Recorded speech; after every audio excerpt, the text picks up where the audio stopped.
pause. We pause for a second or two.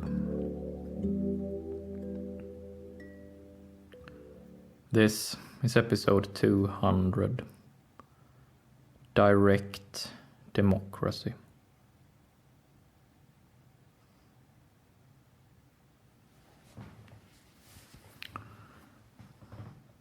Today is the day that has been prepared for by many people.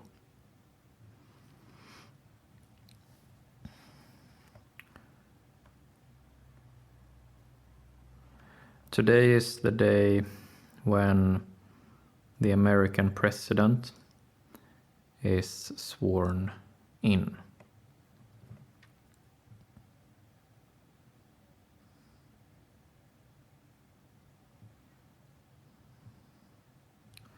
This day has been named the starting point of a new era.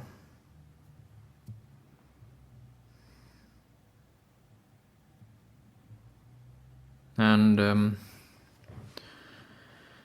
in the air today there is this anticipation of drastic change coming up.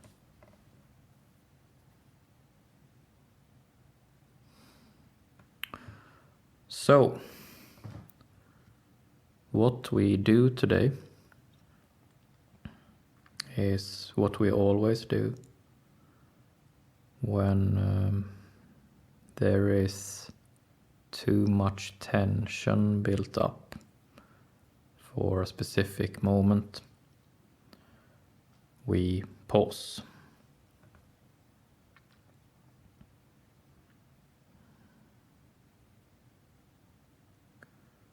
We pause for a second or two and simply taste how this moment feels.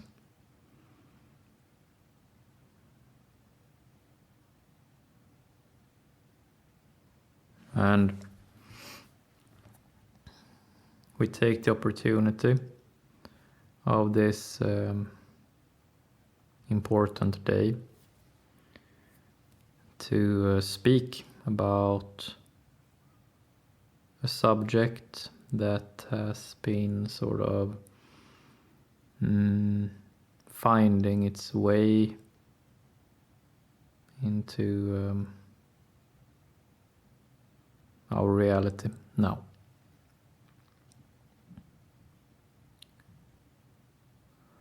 Today's episode is called Direct Democracy.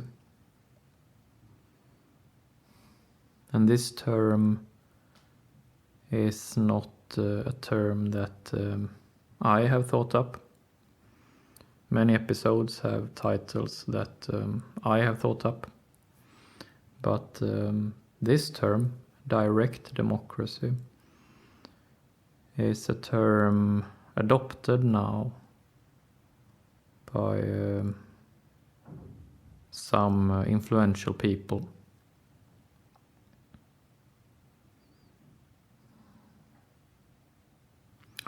And in short, what the definition, the sort of presented definition of direct democracy by its adherers, what it is being presented as, is that the democracy we are used to, where we elect specific people of certain parties and they are elected to represent us in our democracies. In contrast to this system that we are used to, direct democracy is presented as an alternative where the democratic process, as it is being called, is more about what is being called citizens' interactive participation in democracy. So in the democratic system we have known, once every 4 or 5 years we go and vote, cast a vote for whomever we trust the most. And in this direct democracy, it is being suggested that this rhythm of 4 or 5 years is to be replaced by a more continuous participatory structure. So in reality, that could be something like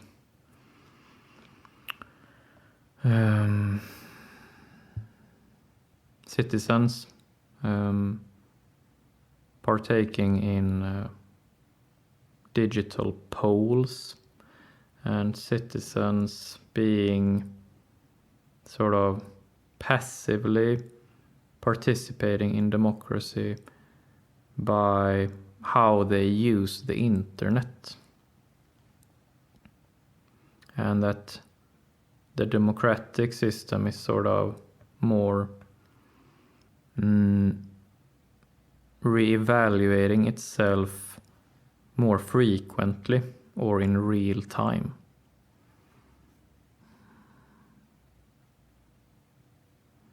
The exact ins and outs of how direct democracy is supposed to function has not been clearly established by the people who are supporters of this term. I guess we will see what they have in mind. But what can be said is that the sort of framework or the sort of structure behind this idea of direct democracy is already partly put in place.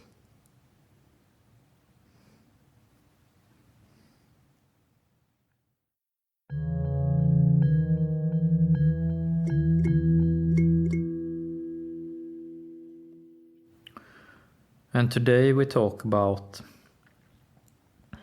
what this structure already is. And we also talk about it against the backdrop of the structure we have known of our democracy. This is a vast subject, so today will just be us dipping our toes in it. But it's a start at least.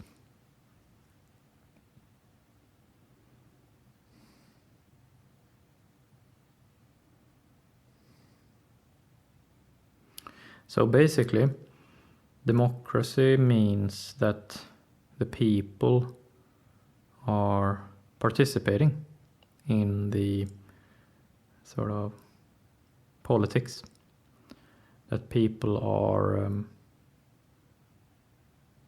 ruling.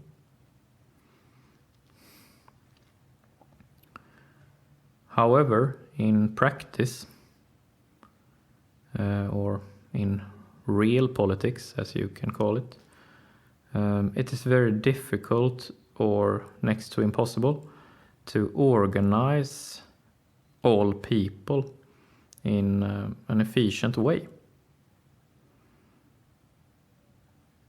Sort of having a democratic discussion and process of implementation is very difficult when the sort of communication has to run through many people.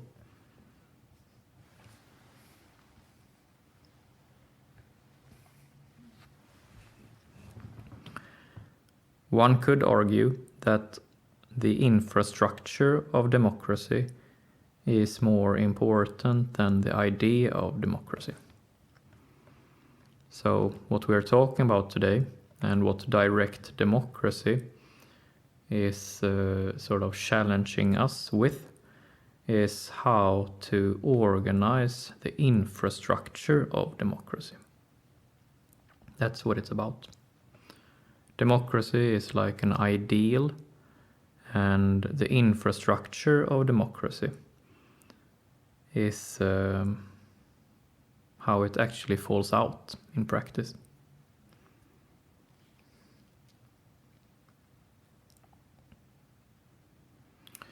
The big difference between our regular democracy and direct democracy, as it is being called, is that direct democracy makes use of technology.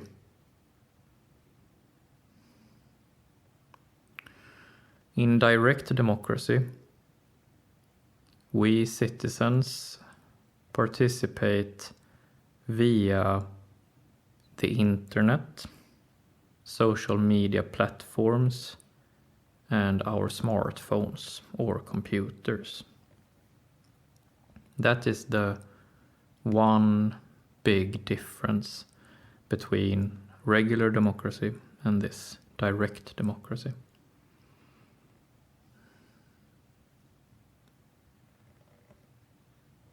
In regular democracy, every 4 or 5 years we go and cast a paper ballot, or in some cases a digital ballot, but the regular practice is to cast paper ballots.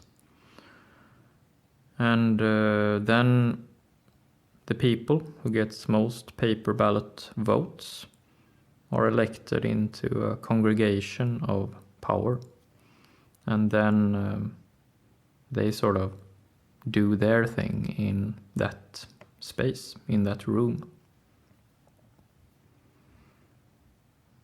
In direct democracy, the one-day paper ballot voting is replaced by continuous digital voting all the time.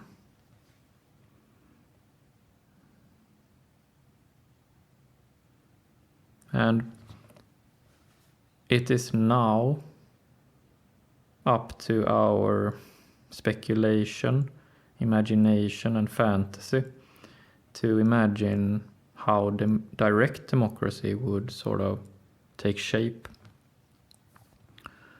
But we already have some indications as to how it is taking shape.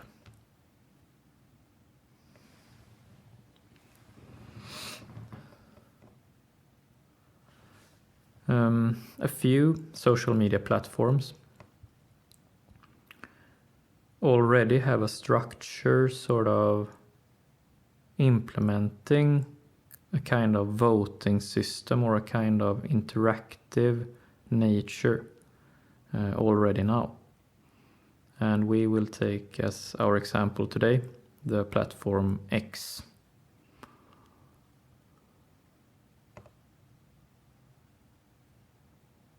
So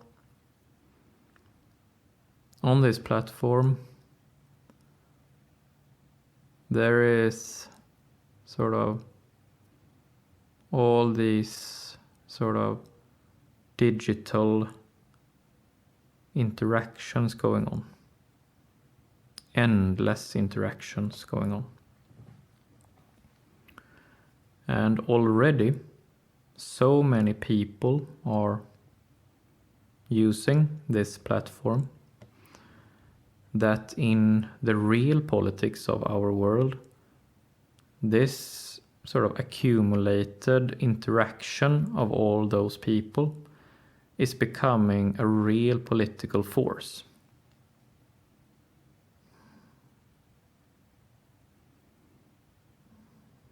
So the platform X and all the people interacting on it, and the platform in itself, the infrastructure in itself, has sort of become like some sort of democratic organism or political organism. And we are seeing right now that this X organism is exerting a lot of influence throughout the world.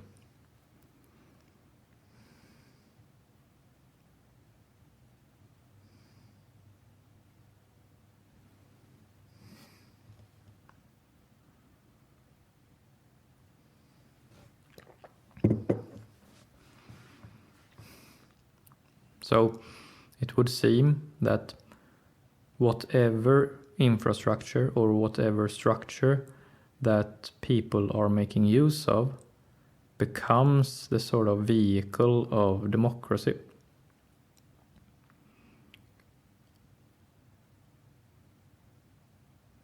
And we are seeing now this sort of vehicle taking shape.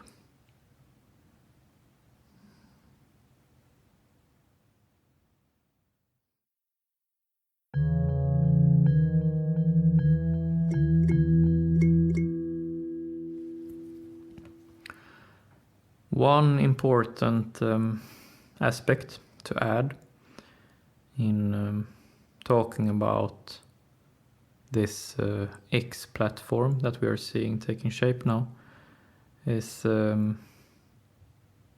how it is being designed, this infrastructure. And for sake of our imagination, I will present a metaphor of sorts to sort of get our thinking going in how we feel about it. So when we log on to this platform and are willing to start participating in this infrastructure of democracy, if you will, we create an account with our name, and that's sort of our participating in this system. And then when we are on this platform, there are many aspects to the programming of this digital platform that sort of herds us in different ways. So an important part of democracy is that the vote is supposed to be cast freely. But unfortunately, the thing with digital democracy or digital participation is that anything digital is coded, and anything coded is sort of leading the participant in one way or the other, by definition, by its very nature. So for example, if I log on to this platform, it's like I enter this back room, this digital back room of democracy. And when I am there, I am suggested what to look for. So just as I enter this back room, it's like I am appointed a personal guide.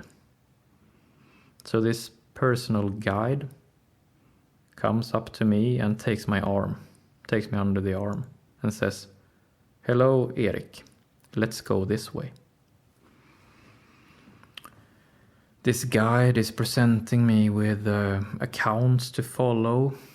It has a voice, the AI assistant called Grok on the X platform. It has a voice and it is giving me suggestions what to look for. Okay, I'm saying. So this guide is taking me somewhere. Okay, so I'm participating here in this sort of infrastructure, and this guide is taking me to these other participants. and every other participant I am meeting have their own personal guide holding them by the arm. So we are not standing there. Let's say that we are 10 participants. We are not standing there, only us 10 participants. It's not just us 10 talking. It is for every 10 of us, there is 10 more guides, 10 more AI assistants. Because every user or every participant has been guided to this sort of space within this infrastructure by the guide, by the code, by the AI assistant, by the algorithm. So it would be like showing up on election day and you're about to cast your ballot and you enter the sort of the building, and instantly you get a guide who's taking you under the arm and showing you a specific ballot with a specific party or a specific person and saying, oh, Erik, look at this specific person, look at this specific ballot. And there are standing other voters with their own personal guides that have also led them to the same ballots.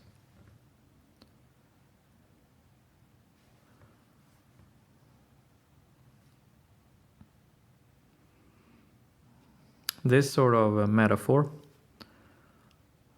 is meant to be like an initial thought experiment. What is important to keep in mind here is that direct democracy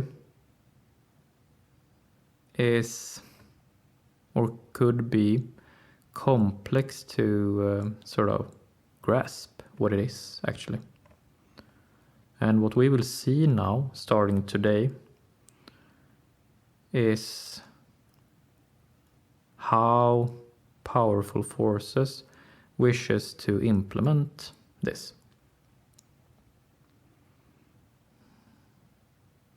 And what we can do as participants is to keep thinking about it, to keep sort of using our imagination to think about how is it really that we are organizing right now, and how do we feel about it. Intellectually, a lot of impressive new things will pop up now, intellectually. And it is important that we keep using our intuition, keep using our emotional skills to evaluate what is actually being presented to us. Could be that we like parts of it, could be that we want to reject parts of it.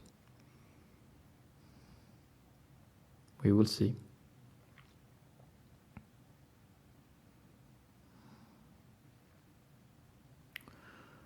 That's it for today. Thank you.